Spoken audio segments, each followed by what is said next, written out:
Hello, folks. Welcome back to the Whoop podcast, where we sit down with high-performing individuals to unlock what the best in the world are doing to perform at their peak and what you can do to unlock your own best performance. I'm your host, Will Ahmed, founder and CEO of Whoop, and we are on a mission to unlock human performance. On this week's episode, Whoop VP of Performance, our principal scientist, Kristen Holmes, is joined by behavioral psychologist, Dr. Jemma King. She has a PhD in human behavior and is an emotional intelligence and performance under stress expert. Jemma is a research fellow at the University of Queensland School of Psychology and works as a specialist external advisor to McKinsey and Company. Kristen and Jemma discuss Jemma's work as a behavioral psychologist, the different types of stress and stress styles. You'll actually learn what type of stress style you have and how to manage that. The various behaviors that can help mitigate stress. So think about meditation, breathing protocols, healthy eating, and more. How to deal with stress before bed and throughout the night. That's right. Secrets to unlock your Whoop scores. Jemma's work with the Australian Special Forces. What Jemma is obsessing over right now. That includes gut biome health. The Wim Hof Study. Whoop is helping Jemma and Wim put on. That's right, Wim Hof, the famous breather and cold resilience man. And finally, the best ways to prepare yourself before a stressful event. A reminder, if you're looking to join Whoop, new members can use the code WILL, W-I-L-L, at checkout and get a $60 credit on apparel and accessories. Once again, that is the code WILL, W-I-L-L, for a $60 credit when you sign up. If you have any questions you want to see answered on the podcast, email us, podcast@whoop.com, call us, 508-443-4952. Here are Kristen Holmes and Dr. Jemma King. Jemma, I'm so happy to have you back. So good to see you again, Kristen. We're going to talk about stress. Your favorite topic. It's an epidemic. It is an epidemic, which is good for your job. It is. Whenever I tell people that I am a stress researcher, they're like, oh my God, can I be your guinea pig? And I say, line up. There's a huge line in front of me. So when people come when they're like, all right, we're hiring Jemma. Tell us a little bit about what they hire you for. Oh, it's so many things. Like I really have this kind of broad remit of topics that I consult about. So it really starts down at the micro or the physiology. So, during my PhD and now within organizations, I look at, physiological aspects of stress, sleep and strain and, what are you eating that impacts your stress levels? What are you thinking within your head that, increases your stress? And then I really look at sort of team dynamics, organizational behavior, and then, more broadly, where do you fit in the world? And is that really in alignment with your goals and values? And I find that when people are not living in alignment with their goals and values, their meaning and purpose, they actually feel quite stressed. Yeah. So dissonance, right? Yeah, there's there's a huge dimension of factors that I look at. So Jem, maybe let's start by just defining stress. How, again, give us kind of the clinical definition and how, I guess, how do you, when you're consulting folks or working with folks and you kind of set the stage, how do you define stress? Yeah, stress really means, in layman's terms, different to everybody. But if you look at the academic terminology, there's like chronic stress, which is when, you've got high levels of stress that exceeds where you feel capable of coping with it. And so you sort of have this internal check. Do I have the resources to manage what's in front of me? And, chronic stress is more prolonged in nature. It's more than just the usual day-to-day stress that we experience. And that's when it exceeds your resources. And that's when we see this accumulation of stress. And then it often leads to mental health issues, depression, anxiety, and cardiovascular disease. And we know that's all worsened by chronic stress. Then there's acute stress, which is kind of like in that moment stress, which is totally natural and normal. We're all going to have levels of kind of pronounced stress throughout the day, and that's not necessarily a bad thing. But when does it turn bad? So obviously, it goes from acute to kind of chronic. What is that?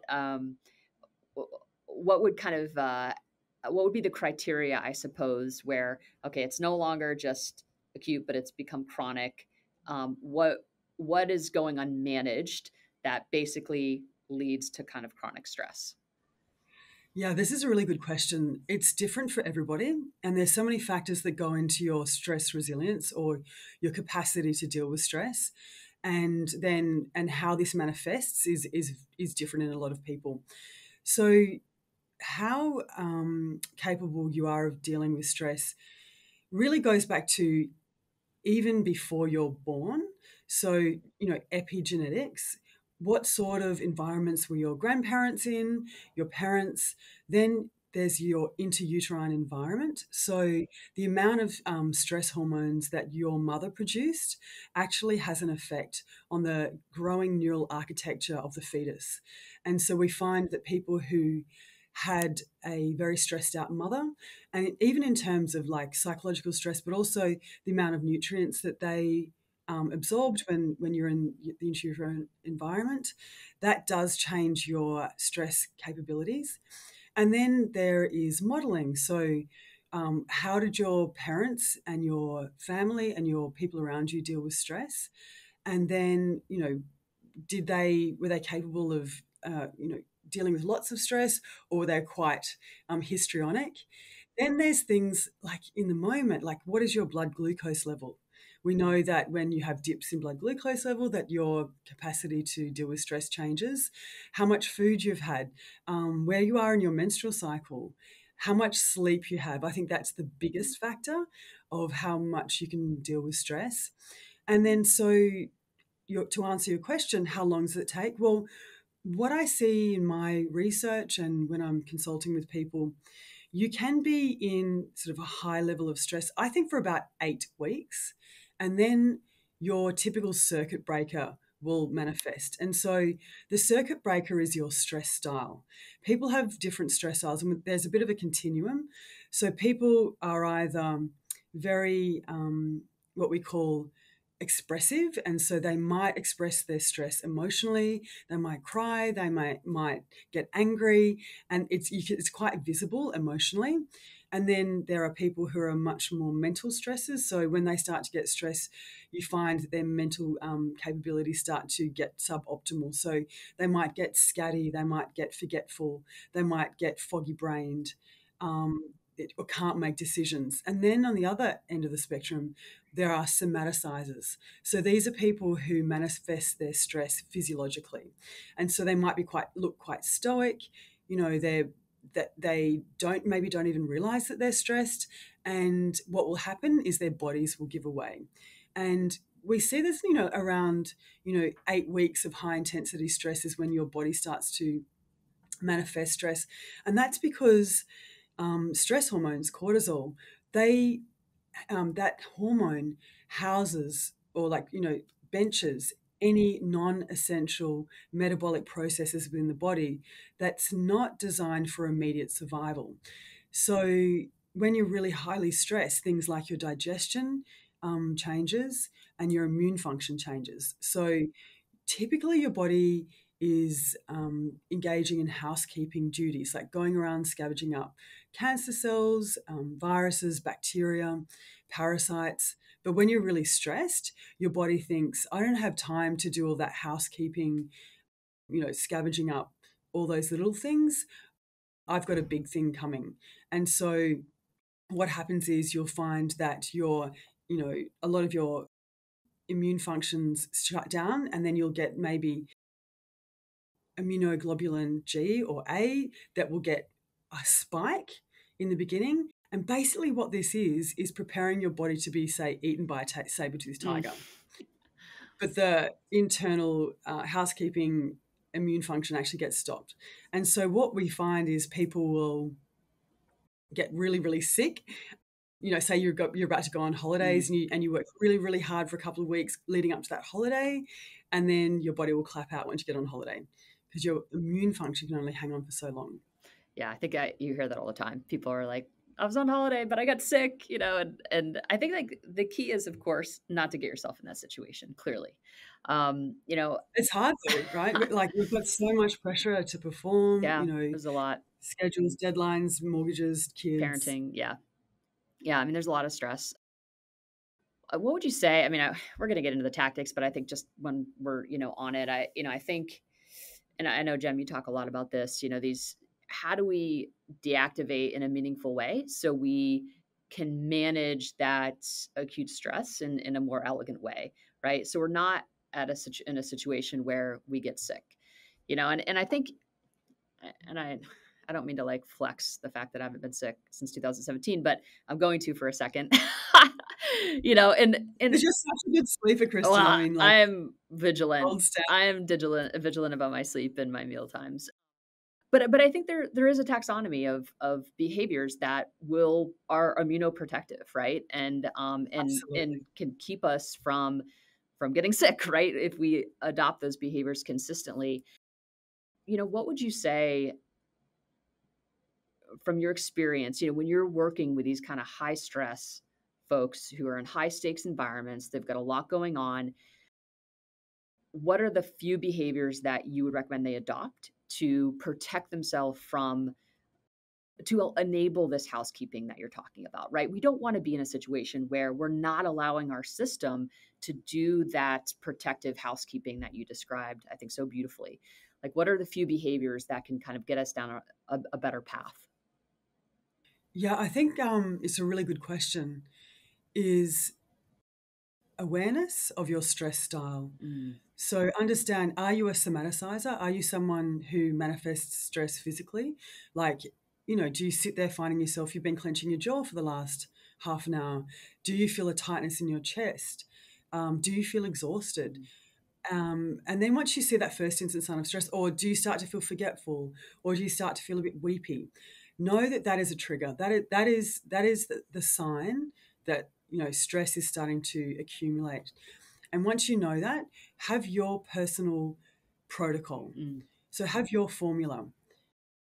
Not all stress is equal, and you have to understand that there are different types of stress that will trigger, be triggered by different types of events. And so understand which types of events are more likely to set you off. So, there's about 5 different types of stress. So there's, physiological stress. So this is when you actually, you don't do enough exercise, or maybe you do too much exercise. There's emotional stress. So maybe you've got people in your life that sort of suck the bone marrow out of you and really drain you emotionally. Or maybe you're stressed because you're lonely and you feel like you haven't got enough, social interaction, connectedness, and intimacy in your life. Then there's, sensory stress.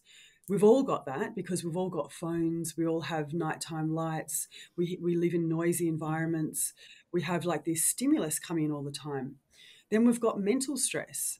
And so this is where we, live in a very cognitively draining environment. It seems like every week we have to learn a new device, a new app, a new system. Like we're always under cognitive strain. Then we've got, I think, what you call is desire stress. So this is like when you compare yourself to others and that constant need to want a new thing, to see everybody else having amazing holidays, big houses, new cars, new technology, amazing handbags. And that comparative stress is incredibly draining. And, that need to desire. Or there's, on the other hand, there's people who have a lot of stress because they deny themselves things. They said, I've got to save.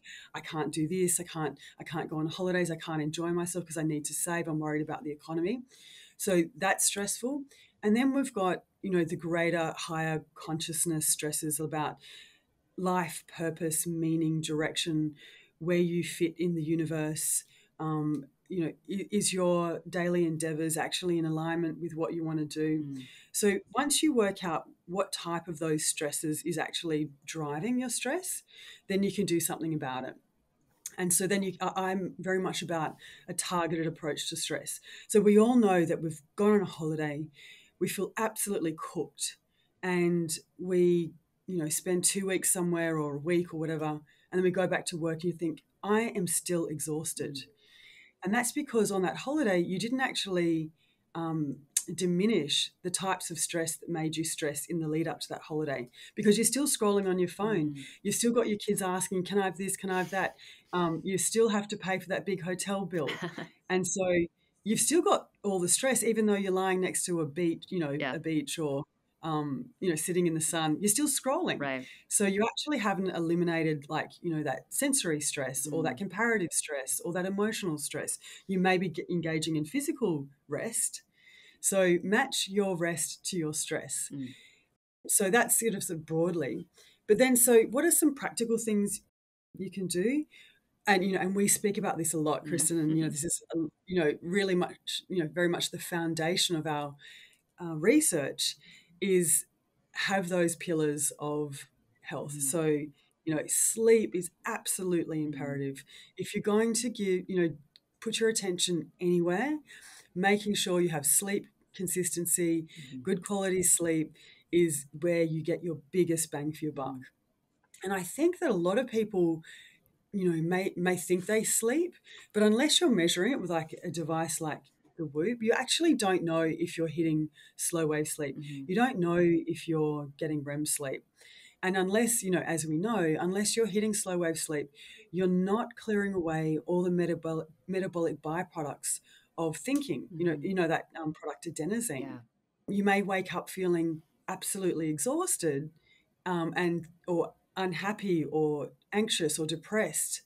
And what humans like to do is we like to post-rationalize. We like to wake up and say, you know what, I feel terrible today. It's probably my relationship. It's probably my job. I hate where I live. Where actually, you probably just didn't get into deep slow wave sleep for sufficient amount of time. You didn't clear away the metabolic byproducts of that day or the last accumulative effect of the day. And that stuff makes you feel crazy. Yeah. And so when people come to me and say, I feel really stressed, I feel really strung out, the number one thing I ask first up always is, how is your sleep? Yeah. And then, if they go, I don't know, I say, get a device, go away, have a week of, good hearty sleep, early to bed before, 10 o'clock, and then come back. And then I'll work on concentric circles going out from sleep. And so it'll be, what are you eating? There's a whole lot of foods that actually diminish the quality of your sleep that you don't necessarily know are doing that. So things like heavy protein before bed, high levels of sugar, alcohol, it's the killer. Even MSG, monosodium glutamate before bed, glutamate is a neurotransmitter. So, for those that don't know what MSG is, it's that product, the flavor enhancer they put in food to make it taste delicious. And what I'm seeing So with sneaky. my data, I know, and I actually think this is it's a culprit. It's like in criminal. poor sleep. Yeah. So My when view. you look at your data, so just for people who don't know, MSG, it makes food taste utterly delicious. People say it's an Asian food, but it's in Mexican, Italian, and French, and any type of takeaway food or restaurant food typically has MSG in it.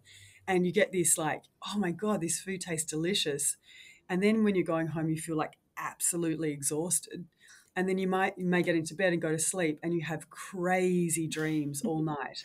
And then you wake up like super exhausted and thirsty. Now, if this is happening to you, you've probably had MSG. And what I see in the data is you've got lots of light sleep, hardly any slow wave sleep, and lots of REM sleep. So that's what that crazy dreaming is. So there's another culprit. And Kristen, you speak about this a lot. Light exposure before bed, which kicks your circadian rhythm off in the wrong direction. So, if you've got lux in your eyes over 80, this is really going to hit your retinal cells and kick off that system in the wrong direction. Then other things that really impact your sleep is, cognitive rumination, emotional rumination. Like, what are you thinking about when you get into bed and lie down? Like, I've got strict rules. When I'm horizontal, the only thing I'm allowed to think about is nice, calm, non-emotionally evoking, relatively boring topics. Otherwise, your brain cannot differentiate between imagining that thing or actually seeing that thing. So if you're lying in bed thinking about stressful things or an argument you had or what do you have to do tomorrow, your brain will start to produce stress hormones as if that thing is about to happen. Your brain's got this better be safe than sorry policy. And so it'll say, I don't know, you're thinking about stressful things.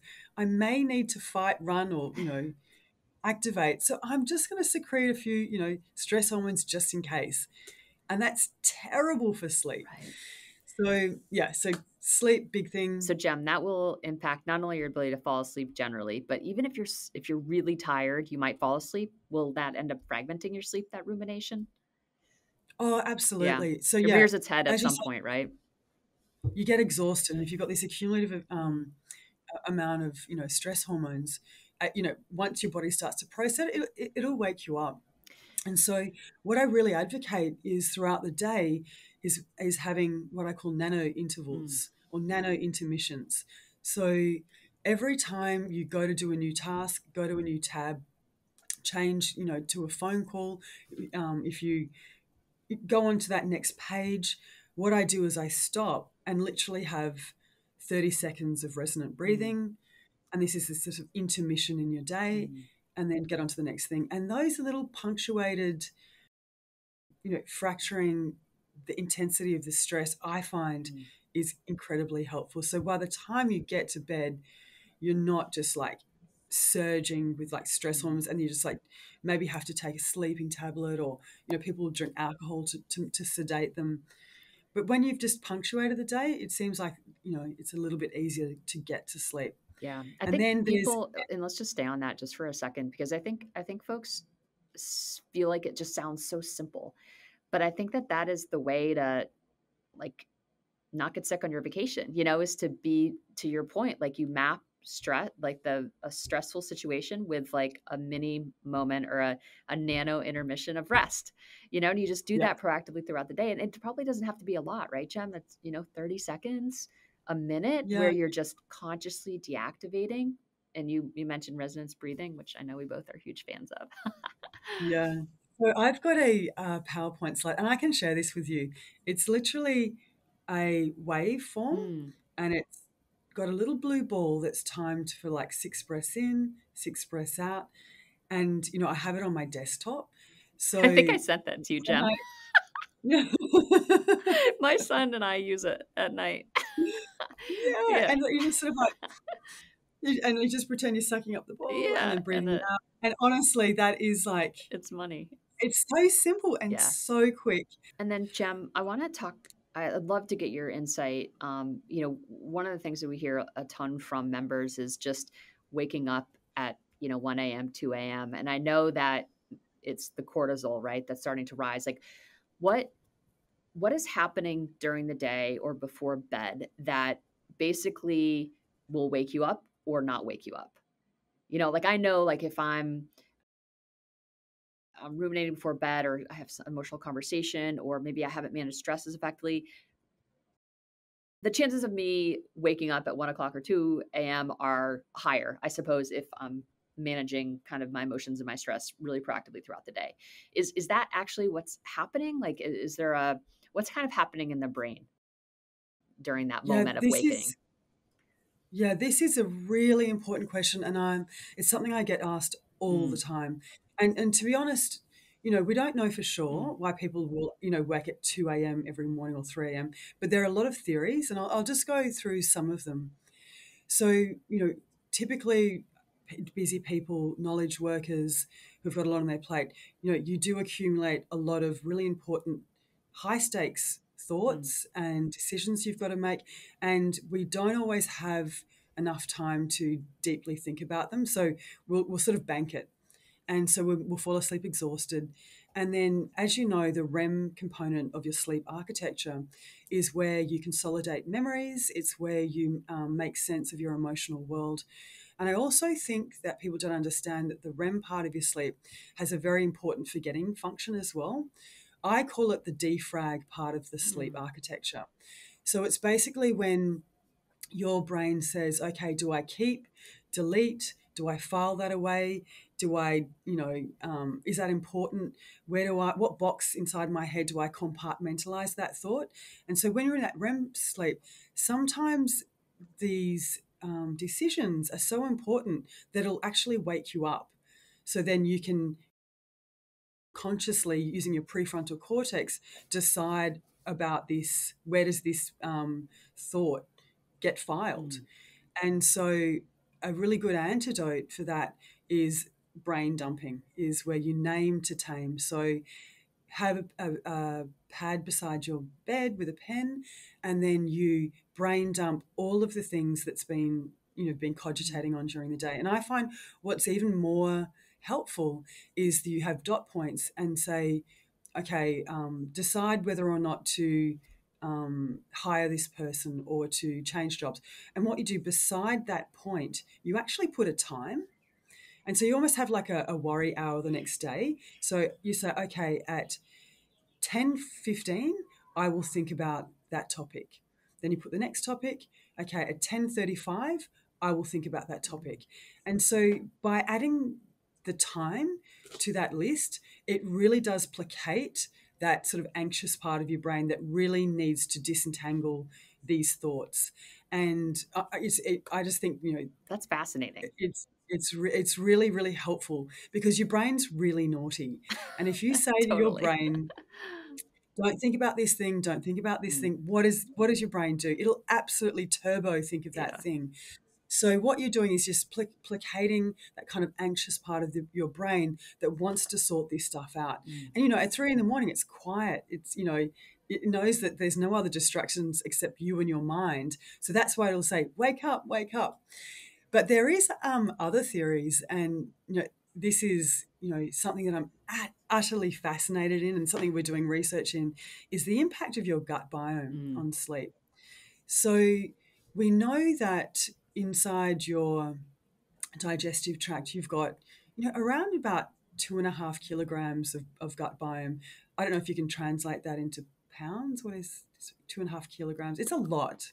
You've got like hundreds of millions of different types of microbes in your digestive tract. 5.5 pounds. It's a lot. That's a just lot. to think of that. That's like crazy. And so we know that they also exhibit diurnal fluctuations. And so these things Circadian rhythm. Yes, they really do. And they are hungry little critters. And so if you're going before bed eating a lot of simple carbohydrates, a lot of sugars, what you're doing is you're feeding, a lot of those certain types of these gut biome, and it's like giving them junk food fairy floss. It's like they're getting food for free because they can digest these sugars very, very quickly, and so they will proliferate, and they have quite short, quick reproductive cycles, and so you get this proliferation of gut biome. And there is some theories that they will send out bioidentical hormones as human hunger hormones, and that is what's waking you up. Wow. And so, people often will get up and be really starving hungry, and they'll want to go and eat. And I call these false hungers. So don't always believe your hunger, because if you've got an overactive or proliferation of certain types of gut biome, you will be hungrier, and then there's a theory that this will actually wake you up. And so I really strongly advise don't have a lot of sugar before bed. More to the point that, sugar is like putting fire in the furnace, and it will increase your metabolic basal rate, like throughout the night. You'll get a higher resting heart rate if you're literally feeding your body with sugar.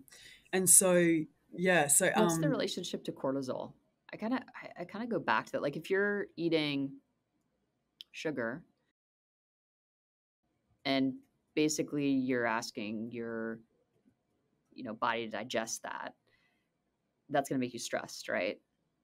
Is it the cortisol that wakes you up, or is it what do you think mechanistically is happening there?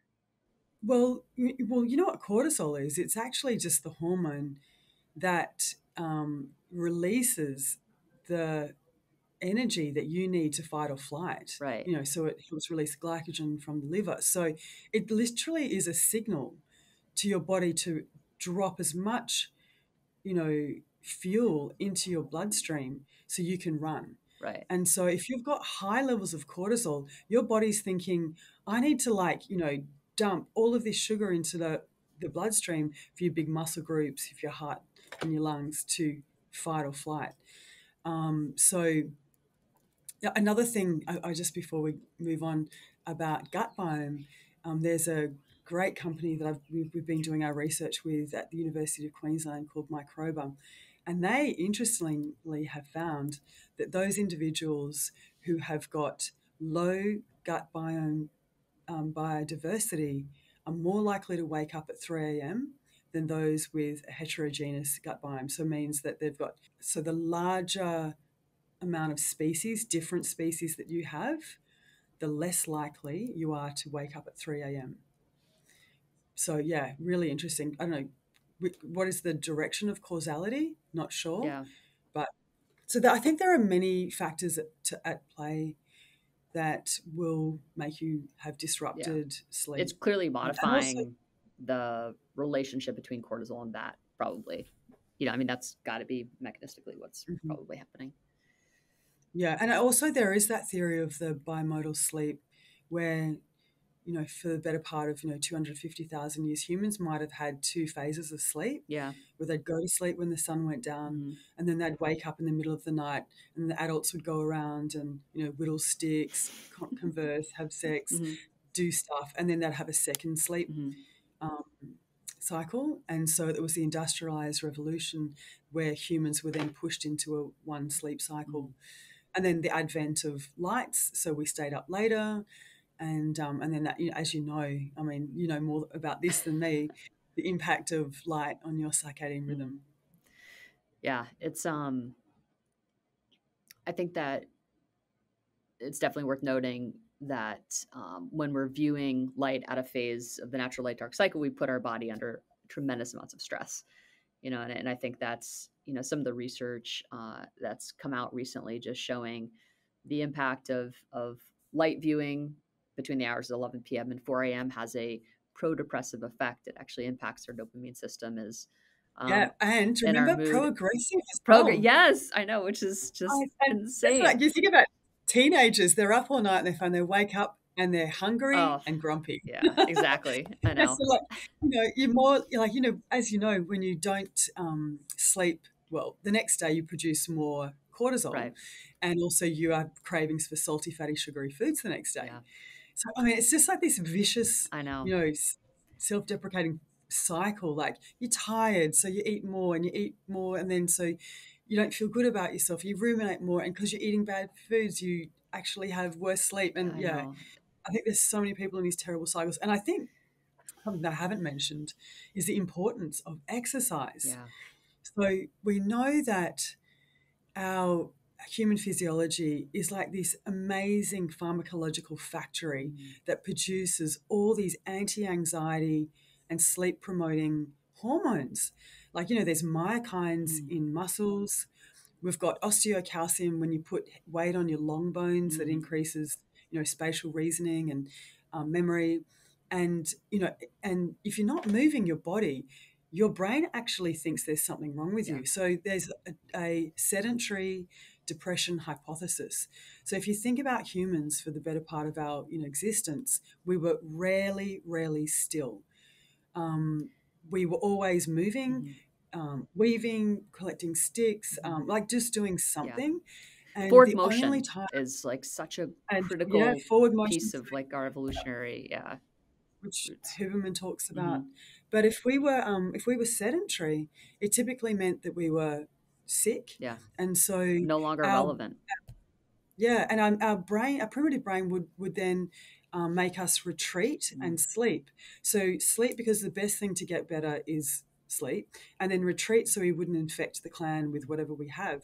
And retracting socially and sleepiness are 2 symptoms of depression. So I honestly think our sedentary nature is often misdiagnosed as, depression, anxiety. Yeah. And also I honestly believe sleep deprivation is often misdiagnosed as depression and anxiety. Yeah. So No yeah, move question. your body.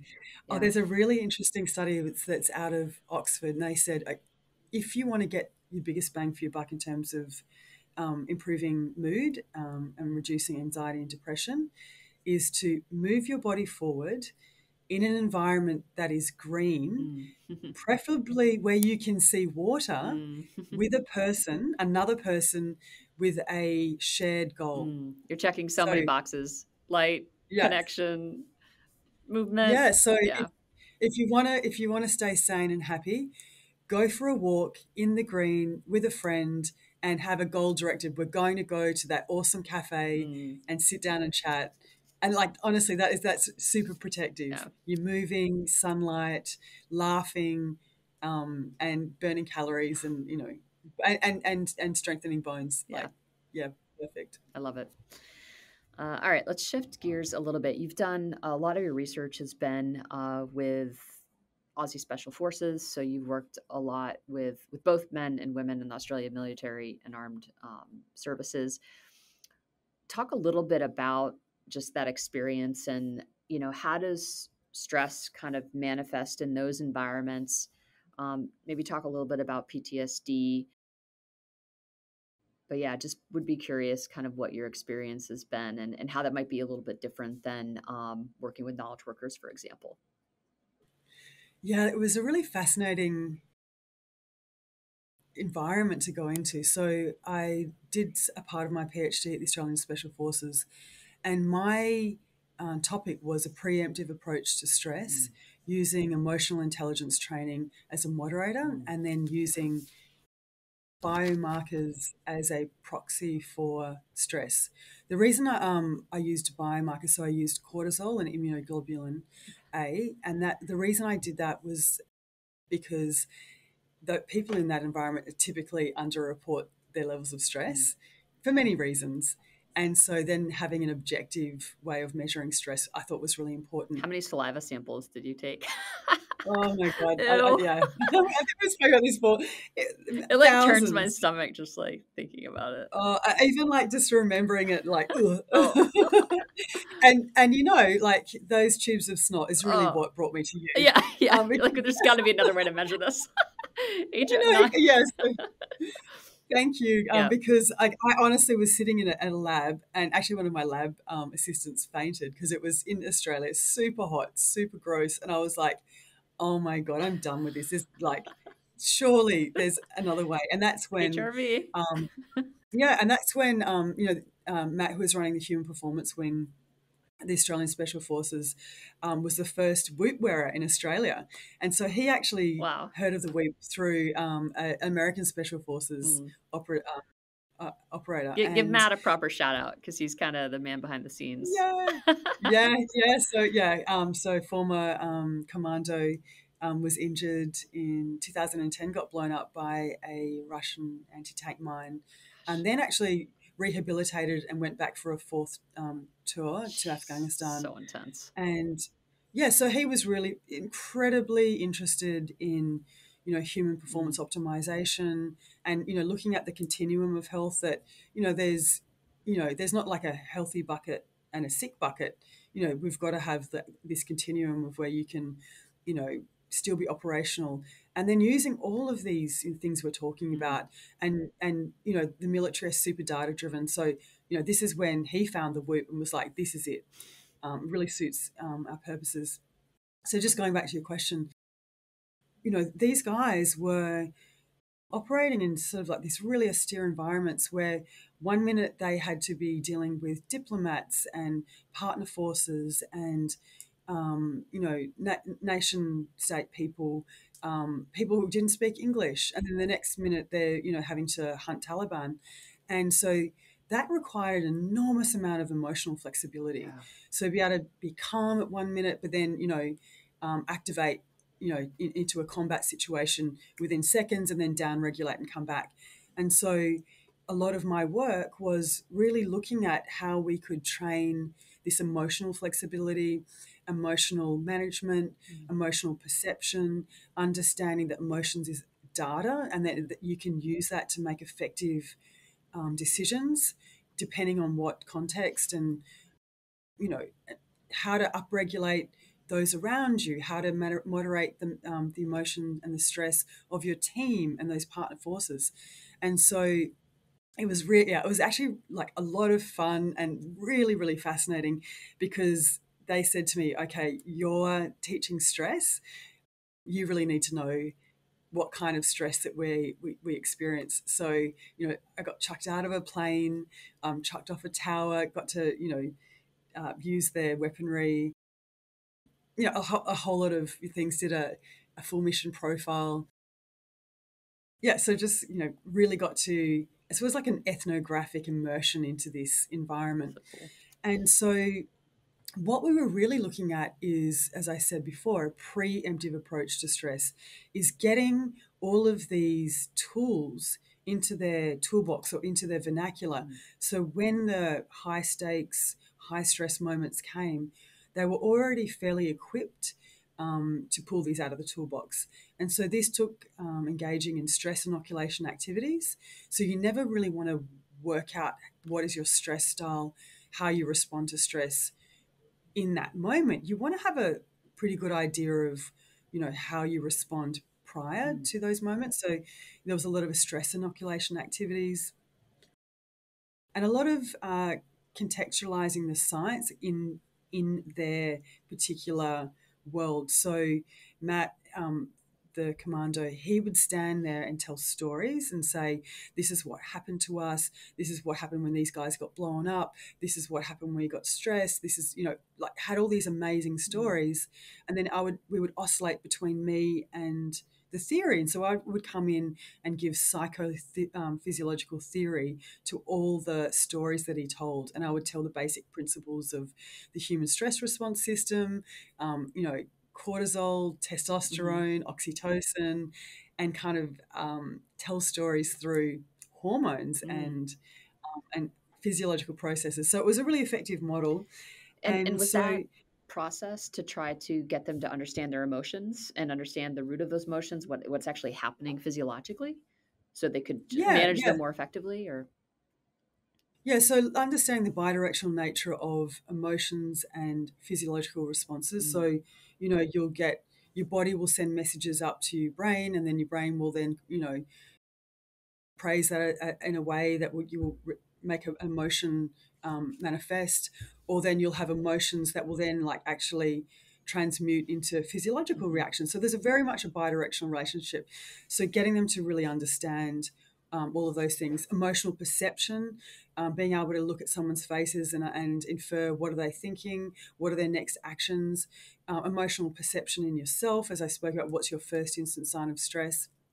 And so lots of context-driven education for their environment. And so some of the things that we taught in terms of how to be some of the protective factors to stop you from getting PTSD was, there was a formula. In order to be protective, you needed to be intellectually stimulated, socially connected, and physically active. And so, and you needed to have a multi-dimensional identity. So don't just be utterly consumed with the concept that I am a commando, I am a special forces soldier. Actually, you know what? You're a multi-dimensional, complicated human that has multifactorial skills and interests and connections into community.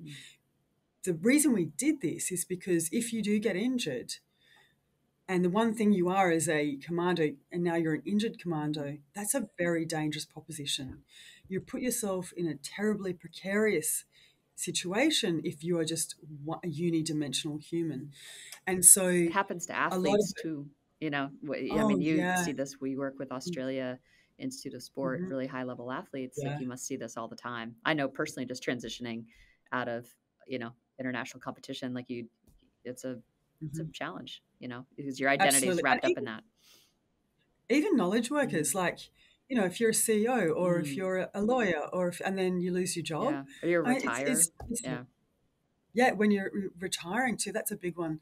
And so it's just about having multiple touch points in your life, that if one thing's falling down, at least you've got your community, at least you're of service, at least you've got a hobby, at least you've got a sport that you love, at least your partner still wants to talk to you. So there was a lot of that. And then as we talk about the biopsychosocial model, so looking at all those factors in your life that create allostatic load. And so allostatic load is all those little pebbles that sort of like weigh down the bridge. And it's okay, 1 pebble, 2 pebble, 3 pebble, 16 pebbles, 100 pebbles, maybe okay. But then when the big truck comes over that bridge, that's when the bridge falls. And you think, oh, it was the bridge that did it. Well, actually, no, it was like the 16 million pebbles that you piled up into your life. What are those pebbles? So how you sleep, how you move, what you let run around in your head, how you ruminate, because we know thoughts become chemicals and those chemicals do damage to your body. Thoughts aren't just ephemeral, concepts that are out in the ether. Thoughts become tangible chemicals that impact your immunity, impact your digestion, impact your, cardiovascular health. So that's, another thing. How you interact with your significant other, your kids, how you interact at work, how you interact in your team, and then how you interact in your broader community, organization, and then how you show up in the world. So they're all the factors that we looked at in terms of reducing allostatic load. And so this is what we talk about, energy management, knowing what factors deplete you and knowing what factors replenish you. And that really goes back to those 5 types of stress as well. Knowing which things are really like sucking the bone marrow out of you. You see yourself as a vessel full of energy. There's got punch holes in the side of that vessel where it just leaks out. You might be pouring in more energy in the top of that vessel, but if you've got holes punched in the bottom, you don't even know you've got these holes. It's a sum zero game. So building this toolkit, did you have any data on, individuals that then experienced a traumatic event that could potentially lead to some sort of post-traumatic kind of stress disorder or event? Like, were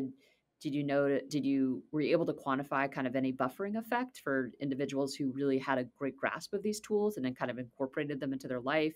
Did that buffer them from these kind of stressful events, or were you able to? Yes, definitely. Yeah, We amazing. found we find that the special forces guys actually have lower levels of PTSD than say normal army guys or community.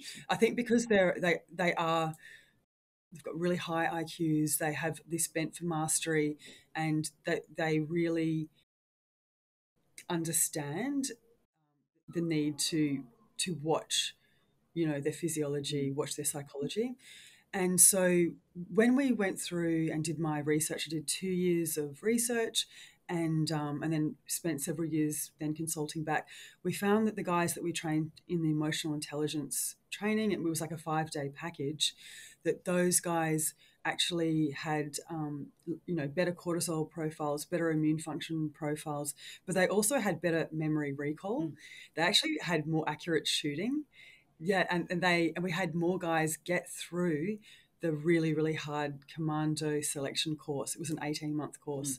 So attention to emotional intelligence factors was absolutely protective, and it actually helped them in their vocation.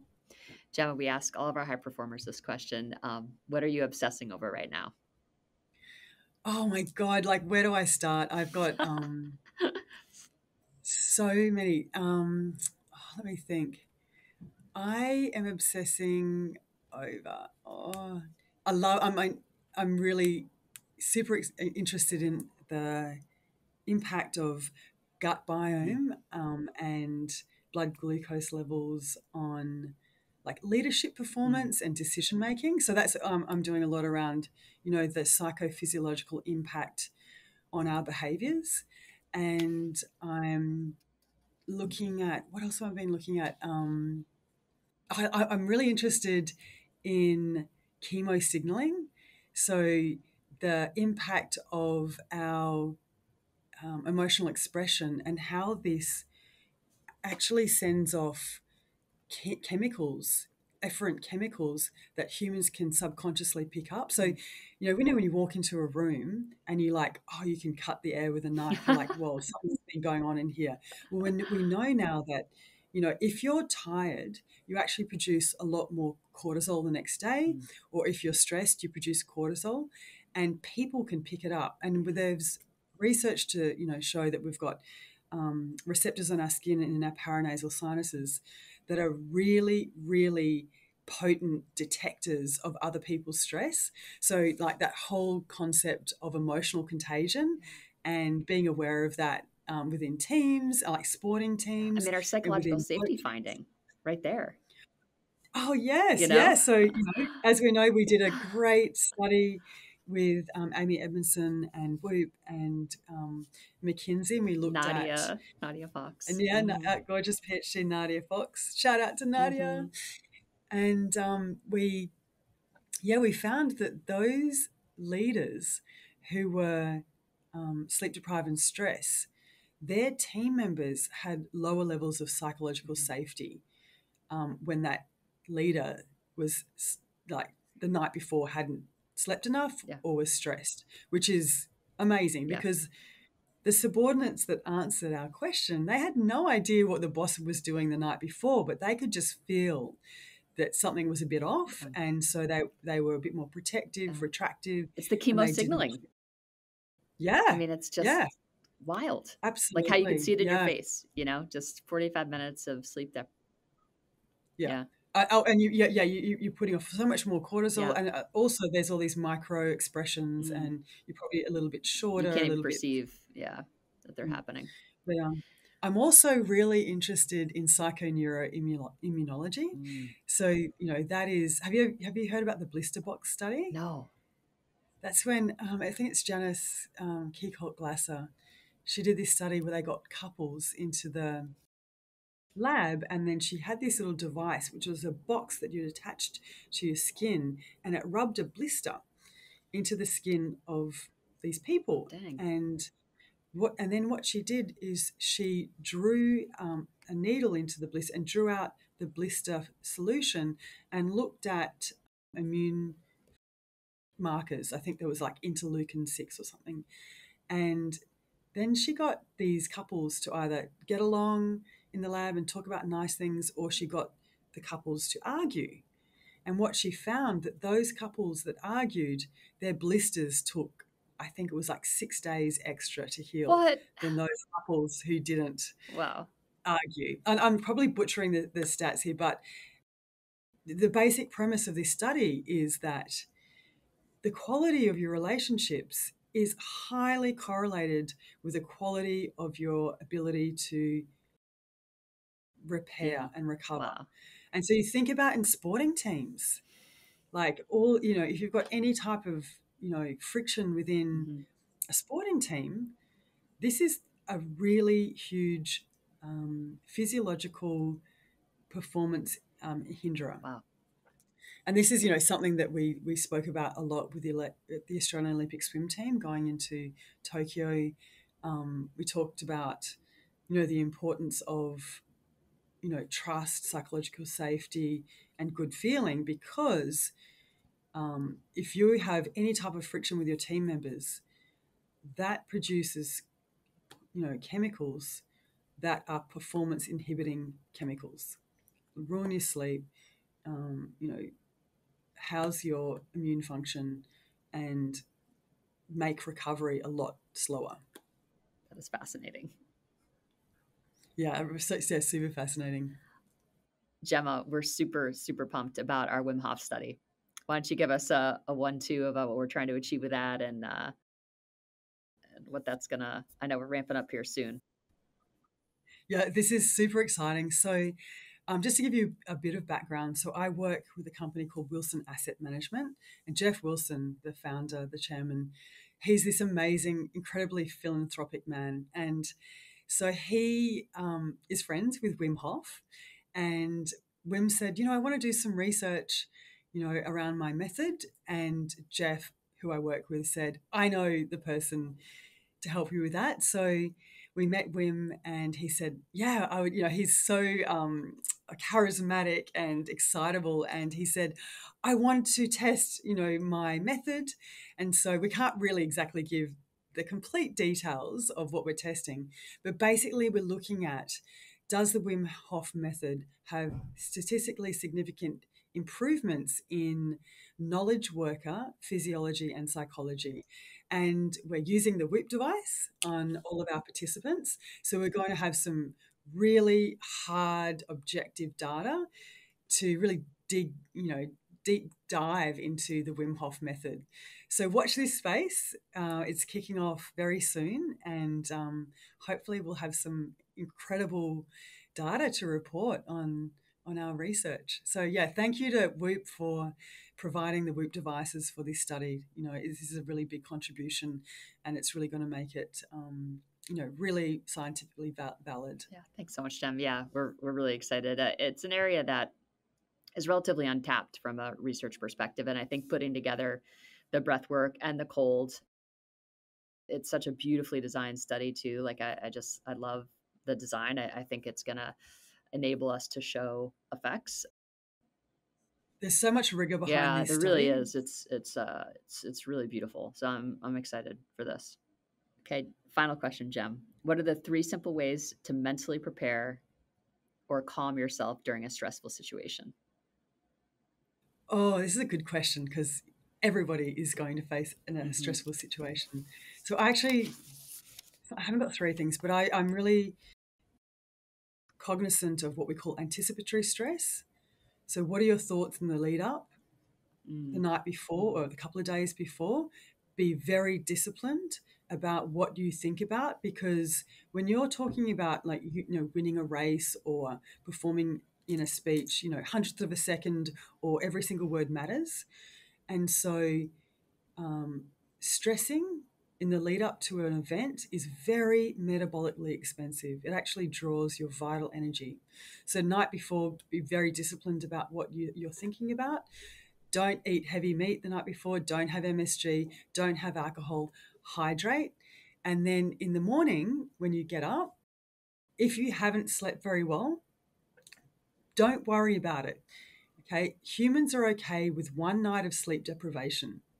What is dangerous is sleep deprivation plus sleep deprivation anxiety. You've got to decouple the anxiety about not sleeping and not sleeping, because 1 night's totally fine. So just look for evidence that, oh, you know what, I actually feel not too bad. In the morning, I would have protein for breakfast. I wouldn't have any sugars for breakfast, because you get this blood sugar fluctuation. So I'd have, some good protein. I would photon gaze. I would get light into my retinas that would activate my, circadian rhythm in the right direction. I would oxygenate my brain in the morning. So I'd make sure that I would do some kind of exercise. And then before that stressful event, I would have a battery of success recalls. So I would be thinking about all the times when I actually did really well. I would not be at all thinking about, what if I mess up? What if I fumble? What if I do the right thing? So my mental capacity would be all around positive success, good affirmations. Then I would visualize or remember off by heart the first 3 slides or the first 3 minutes of that talk or the first 3 seconds of that race. And then right before that stressful event, I would spend time resonant breathing, through the nose, and then out through the nose. Following that and little blue ball. We know that inside the paranasal sinuses, you've got enzymes that produce nitric oxide, which, that's a vasodilator, and it sort of drops your blood pressure, and it just has an extra calmative effect. Then if I got really, really stressed and started to panic, I would do a vagus nerve reset.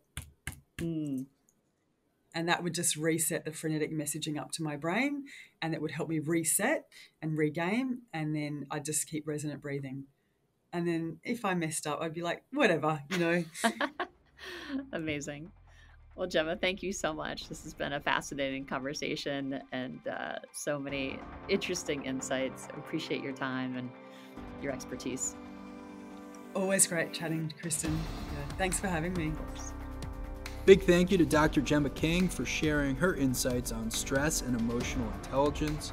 If you enjoyed this episode of the Whoop Podcast, please leave us a rating or review. Please subscribe to the Whoop Podcast. You can check us out on social at Whoop, at Will Ahmed.